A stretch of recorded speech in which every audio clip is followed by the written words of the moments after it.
পিসটা দেখাই, সাইজটা কিন্তু অনেক বড়। এরকম বড় বড় সাইজের হাঁসের মাংস আবার সামনে রেখে দেরি করতে নেই। আর এমনিতে তো হাঁসের গোস্ত আরো তরস হচ্ছে না। প্রচন্ড রোদ,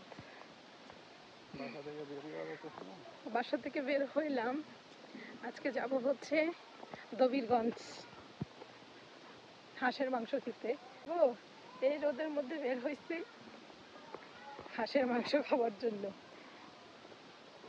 ভাইরাল আইটেম, ট্রাই না করলে হয় না। এই যেটা আমাদের গ্রামের উপর দিয়ে যাচ্ছি। গ্রামের বাড়িগুলো কত সুন্দর দেখেন, সাদা মাটা। অনেক রোদ হে, সানগ্লাস আনতে তো ভুলে গেছি।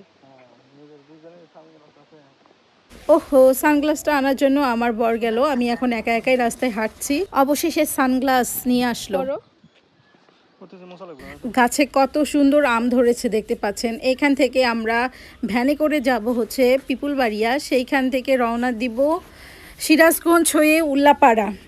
অনেক দূর, আমাদের প্রায় 2.5 ঘন্টা 3 ঘন্টার মতো যেতে হবে। তারপর আমরা কাঙ্ক্ষিত সেই দবিরগঞ্জে পৌঁছাবো। দেখতে দেখতে আমরা সিরাজগঞ্জ রোড উল্লাপাড়া যেটা, এইখানে চলে এসেছি। এইখান থেকে আবার বাস চেঞ্জ করে যাচ্ছি দবিরগঞ্জের উদ্দেশ্যে। আমরা কিন্তু এসআই বাসে যাচ্ছি। কি সুন্দর সুশীতল প্রশান্তির ছায়া।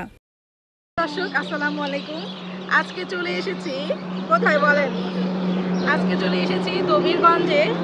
এটা হচ্ছে নাটোর রাজশাহী রোড হতে এখানে আসতে হয় উল্লাপাড়া হয়ে। আর এখানে আসার একটা কারণ রয়েছে, সেটা হচ্ছে ভাইরাল হাঁসের মাংস ট্রাই করার জন্য আসলাম। এই যে আমার পিছনে দেখতে পাচ্ছেন সিনহা হোটেল, এটা এতটা জনপ্রিয়তা অর্জন করেছে এবং ভাইরাল ট্রেন্ড, সেই জন্য ট্রাই করার জন্য আমি চলে এসেছি। দেখবো ইনশাল্লাহ কীরকম, সবটাই শেয়ার করবো আপনাদের সাথে। সো বন্ধুরা সাথেই থাকুন। এখানে এসে দেখতে পাচ্ছি হাঁসের অনেকগুলো ভেরিয়েন্ট, হাঁসের মাংসর এতগুলো ভেরিয়েন্ট। ও মাই গড, হাঁসের কালা ভুনা, হাঁস ভুনা, তারপরে বিফ আছে, ছোট মাছ আছে, সবজি আছে, অনেক কিছু, অনেকগুলো আইটেম আছে এখানে। তবে হাঁসের আইটেমই এখানে দেখতে পাচ্ছি তিনটা আইটেম আছে। তো দেখি কীরকম মজার। কালারটা কিন্তু অসাধারণ এসেছে, খুবই সুন্দর। মূলত হচ্ছে এই সিনহা হোটেলের রান্নাঘর, এখান থেকেই হাঁসের মাংসটা রান্না করে ওইখানে সার্ভ করা হচ্ছে। তো রান্না করার যে পরিবেশটা, এটাও কিন্তু যথেষ্ট ভালো। গ্রামের মধ্যে এরকম পরিবেশে আসলে রান্না, মাটির চুলার রান্নাটা বেশি মজা। আবার হচ্ছে টাটকা বাটা মশলা দিয়ে রান্নাটা হচ্ছে। তো আমার মনে হচ্ছে যে আসলে অনেক বেশি মজাদার হবে রান্নাটা। দেখা যাক কত সময় লাগে। হাঁসের মাংসটা কার প্রিয় না বলেন? আর সেটা যদি হয় এরকম মজাদার একটা রান্না, হাঁসের মাংসের কালা ভুনা।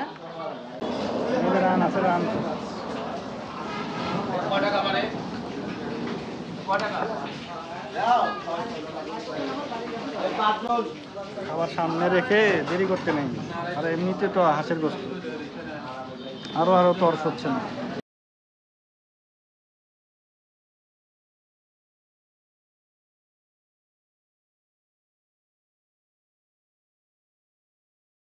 তো 200 টাকায় এতগুলো হাঁসের মাংস। এখানে দেখেন পিসটা দেখাই, সাইজটা কিন্তু অনেক বড়। এরকম বড় বড় সাইজের হাঁসের মাংস পেয়ে যাবেন মাত্র 200 টাকা। সাথে আছে লেগ পিস। আর সবচেয়ে বড় কথা হচ্ছে এত বেশি মজার, এটা আসলে টাকা দিয়ে পরিমাপ করা যাবে না। আমার তো মনে হচ্ছে পার্সেল করে নিয়ে যাই। মান্থলি প্রতি মাসে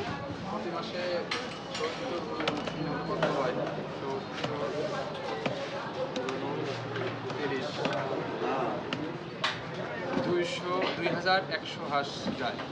ও মাই গড গাইস, শুনলেন, নিজের মুখে শুনলেন যে আসলে এখানে প্রতি মাসে 2000 পিসের মতো হাঁস আর কি প্রসেসিং করে রান্না করে সার্ভ করছে। আর হাঁসের মাংসটার কথা কি বলবো, যত খেলাম তত বেশি মজা।